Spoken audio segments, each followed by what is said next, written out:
Nanuloka na naman umano mga netizen sa tinatakbo ng plot ng action drama series na FPJ Batang Quiapo na pinagbibidahan at idinidirect ng tinaguriang primetime king na si Coco Martin.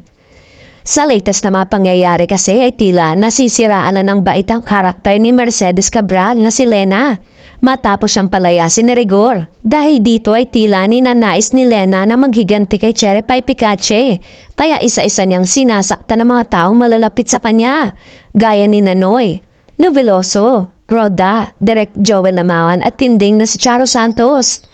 Aling naman ang mga kuda ng netizen patungkol dito? Cabral is the best horror character. Pwede siya sa Wildflower. Suspense thriller horror na yata ito. Say pa ng isa, anong klaseng storya ginagawa mo, Coco? Ginawang horror. Samantalang, sa panayam ni OG Diaz kay Coco Martin sa OG Diaz Inspires, sinabi ni Coco na wala talagang kwentong Batang Quiapo. Kumbaga, meron itong simula subalit wala itong gitna at katapusan. Ang probinsyano at Batang Quiapo wala kasi siyang kwento. Wala siyang kwento, kaya kahit saan ko siya dalhin, sinasalo lang siya ng viewers.